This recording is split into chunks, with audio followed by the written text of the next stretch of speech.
Hi everyone, Aaron here for Zollotech, and today Apple released iOS 12.3 Developer Beta 3.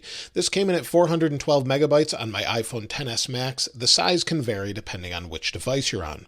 Now, if you're watching this and you're on the public beta, that will probably be out later today, or the following day, or by the time you're watching this, it may already be available.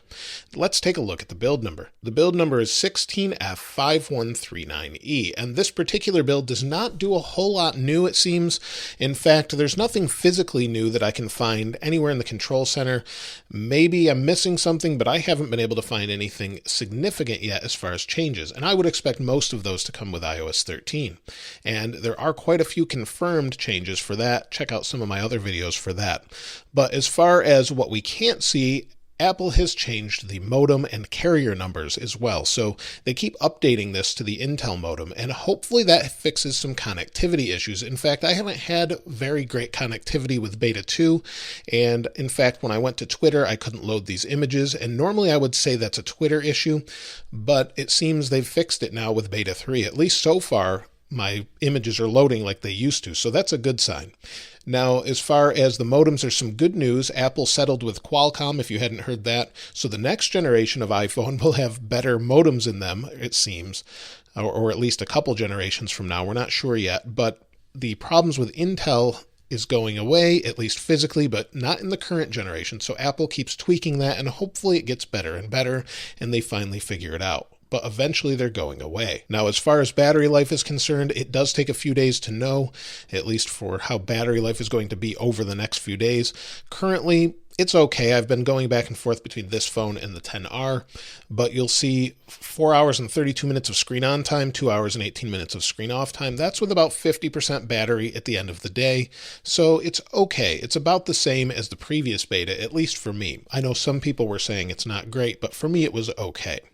Now, there's two resolved issues within this beta. The first one has to do with the accessibility events switch. It was removed, and I guess they said that's because related aspects of the W3C AOM effort are no longer applicable. Now, that's for developers specifically, so unless you are a developer, that probably will not apply to you, so you won't see anything exciting there. And then there's the other thing that has to do with the new Japanese calendar, or the Japanese era calendar, and they've resolved an issue that could cause it to unexpectedly crash or not behave properly when you set your date ahead to May 1st to try that calendar out. So they've fixed that issue. And that is really it for this beta. Now, I did check out Geekbench. I'll talk about that in a moment. But as far as speed, everything does seem smooth. And actually, on the iPhone SE that I have here, the speed was actually quite nice. Once I installed this beta, things are loading pretty fast for the SE. I've had no issues. You saw a little stutter there, but not really anything major. No issues. The scrolling is nice and smooth.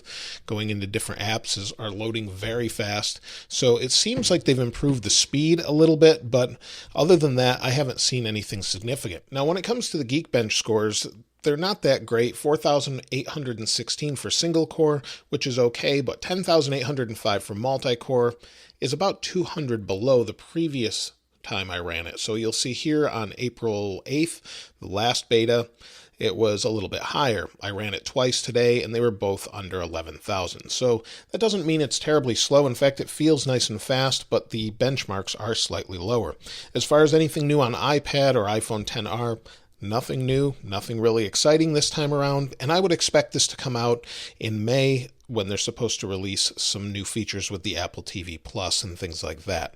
So there are some new beta updates for Apple TV and Apple Watch as well, and that's really it. I'm looking forward to iOS 13 in June. Let me know what you think about that in the comments below. Of course, I'll link this wallpaper in the description as I always do. If you haven't subscribed already, please subscribe, and if you enjoyed the video, please give it a like. If not, the other one's okay too. As always, thanks for watching. This is Aaron. I'll see you next time.